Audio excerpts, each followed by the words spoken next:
Hello കൂട്ടുകാരെ, വളരെ പോഷക ഗുണങ്ങൾ നിറഞ്ഞ റാഗി കൊണ്ടിട്ടുള്ളൊരു വട്ടയപ്പ റെസിപ്പിയാണ് കേട്ടോ ഇന്ന്. അപ്പോൾ കുട്ടികൾക്കും വലിയവർക്കും ഒരുപോലെ ഗുണപ്രദമായ റാഗി വട്ടയപ്പം എങ്ങനെയാണ് തയ്യാറാക്കേണ്ടത് നേരെ വെടിയിലേക്ക് പോകാം.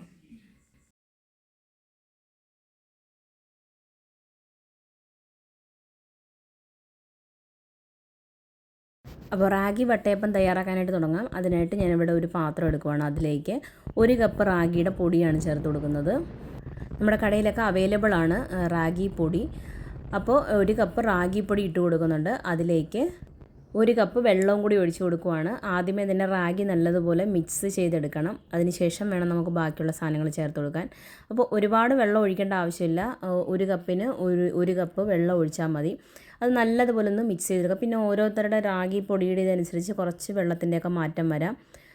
നമ്മൾ ദോശ പരുവമൊക്കെ ഉണ്ടല്ലോ, ആ ഒരു പരുവം വേണം എടുക്കാൻ. അത്രയും ലൂസായി പോകണ്ട, എന്നാലും ആ ഒരു പരുവത്തിലെടുത്താൽ മതി.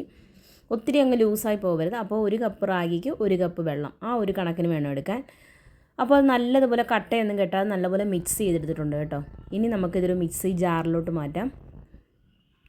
ഒരു വലിയൊരു മിക്സി ജാർ എടുക്കുക. അതിലേക്ക് നമ്മളെടുത്ത് വെച്ചിരിക്കുന്ന റാഗി വെള്ളം മിക്സ് ഉണ്ടല്ലോ, അതതിനകത്തേക്ക് ഒഴിച്ചു കൊടുക്കുക.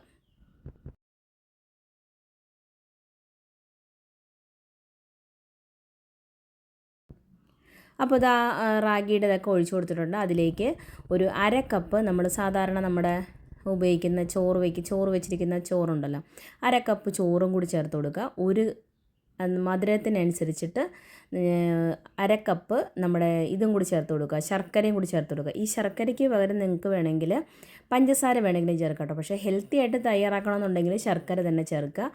പിന്നെ മധുരത്തിനനുസരിച്ച് നിങ്ങൾ ചേർക്കുക. ഞാനിവിടെ ശർക്കര പാനിയാണ് ചേർത്തിരിക്കുന്നത്. നിങ്ങൾ ശർക്കര പാനിയായിട്ട് തന്നെ ചേർക്കാൻ വേണ്ടി നോക്കുക. അതിനുശേഷം ഒരു 3-4 ഏലയ്ക്ക, കുറച്ച് ഒരു 1/2 ടീസ്പൂൺ ഈസ്റ്റ്, ഒരു 1/2 കപ്പ് തേങ്ങ.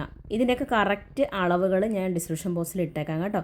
അതിനുശേഷം ഒരു പിഞ്ച് ഉപ്പും കൂടി, നമ്മുടെ മധുരം ഒന്ന് ബാലൻസ് ചെയ്യാൻ വേണ്ടി മാത്രമാണ്. അതെല്ലാം കൂടി ഒന്ന് മിക്സിയിലിട്ട് നല്ലതുപോലെ ഒന്ന് അരച്ചെടുക്കണം. അരച്ചെടുത്തതിന് ശേഷം നമ്മൾ ഒരു പാത്രത്തിലേക്ക് മാറ്റുക. ഇതിന് പുളിക്കാൻ വേണ്ടി വെക്കണം. ഞാനിവിടെ തലേദിവസം രാത്രി ഉണ്ടാക്കുന്നതാണ്. വൈകുന്നേരം ഉണ്ടാക്കി ഒരു 6 മണിയൊക്കെ ആയപ്പോൾ ഉണ്ടാക്കിയതാണ്. പിറ്റേ ദിവസം രാവിലെ ആകുമ്പോൾ നമുക്കത് എടുക്കാം. അപ്പോഴത്തേക്കും നമ്മുടെ മാവ് പൊങ്ങി വന്നിട്ടുണ്ടായിരിക്കും. ഇത് ഓവറായിട്ട് ഇങ്ങനെ പൊങ്ങി വരത്തില്ല റാഗി, എന്നാലും അതൊന്ന് പതഞ്ഞ് പൊങ്ങി വരും. ഓവറായിട്ട് നമ്മൾ സാധാരണ വട്ടയപ്പം ഉണ്ടാക്കുന്ന പോലെ പതഞ്ഞ് പൊങ്ങി പുറത്തായിട്ടൊന്നും വരത്തില്ല. ആ ഒരു രീതി, ഈ ഒരു പരുവത്തിലേ ഇരിക്കത്തുള്ളൂ കേട്ടോ വട്ടയപ്പത്തിൻ്റെത്. പക്ഷേ ഇത് നമ്മൾ വട്ടയപ്പം പൊങ്ങി വരുമ്പോൾ ഇങ്ങനെ ഇളക്കാൻ പാടില്ല. ഓവറായിട്ട് പയ്യെ ഒന്ന് ഇളക്കി കൊടുക്കുക. ഓവറായിട്ട് ഇളക്കി കൊടുത്തു കഴിഞ്ഞാൽ നമ്മുടെ ആ വട്ടയപ്പം ഉണ്ടാക്കുന്ന സമയത്ത് നമുക്ക് ആ ഒരു ഗ്യാപ്പ് ഉണ്ടല്ലോ, നല്ല പൊന്തി വരുന്ന ആ ടെക്സ്ചർ അങ്ങ് പോകും. അതുകൊണ്ടാണ് അത് ഇളക്കരുത്. ഞാനിവിടെ നെയ്യ് തടവിയ ഒരു സ്റ്റീൽ പാത്രത്തിലേക്ക് നമ്മളെടുത്ത് വെച്ചിരിക്കുന്ന നമ്മുടെ കൂട്ടുണ്ടല്ലോ, റാഗിയുടെ കിണ്ണത്തപ്പത്തിൻ്റെ കൂട്ട് ആ പാത്രത്തിലേക്ക് ഒഴിച്ചു കൊടുക്കുവാണ്. ഒരു ഭംഗിക്ക് വേണ്ടി മാത്രം കുറച്ച് മുന്തിരിയൊക്കെ ഇടുവാണ് കേട്ടോ. അതൊക്കെ നിങ്ങളുടെ ഇഷ്ടം, അണ്ടിപ്പരിപ്പ് വേണമെങ്കിലും ചേർക്കാം. അതിനുശേഷം സ്റ്റീം ചെയ്യാൻ വേണ്ടി വയ്ക്കുക. നല്ല വെള്ളം തിളച്ച് വരുന്ന സമയത്ത് നമ്മൾ ആ പാത്രം വെച്ചതിന് ശേഷം ആ പാത്രം ഒന്ന് അടയ്ക്കുക. എന്ന് വെച്ചാൽ നീരാവി വെള്ളം മേളിൽ വീഴാതിരിക്കാൻ വേണ്ടിയാണ്. എനിക്കൊരു 15 മിനിറ്റ് അത്രേ എടുത്തിട്ടുള്ളൂ. നമ്മുടെ വട്ടയപ്പം റെഡി ആയിട്ടുണ്ട്. ഇടയ്ക്ക് ഞാനൊന്ന് ഇത് കുത്തി നോക്കിയതാണ് ആ പാട്. അപ്പോൾ നമുക്ക് കറക്റ്റായിട്ട് അറിയാൻ പറ്റും ഉള്ളൊക്കെ വെന്തിട്ടുണ്ടോയെന്ന്.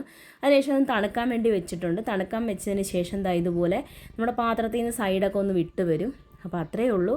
വളരെ ടേസ്റ്റി ആയിട്ടുള്ള നല്ല ഹെൽത്തി ആയിട്ടുള്ള വട്ടയപ്പം റെഡി ആയിട്ടുണ്ട്. അപ്പോൾ റാഗി കഴിക്കാത്ത കുഞ്ഞുങ്ങളൊക്കെ ആണെങ്കിൽ ഇതുപോലെ മധുരമൊക്കെ ഇട്ട് വട്ടയപ്പം തയ്യാറാക്കി കൊടുക്കുവാണെങ്കിൽ കുഞ്ഞുങ്ങൾ കഴിക്കും. അപ്പോൾ ഇത് നമ്മൾ സാധാരണ വട്ടയപ്പം പോലെ തന്നെ ചിക്കൻ കറിയുടെ കൂടെയൊക്കെ കഴിക്കാൻ പറ്റുന്ന ഒരു വട്ടയപ്പമാണ് കേട്ടോ.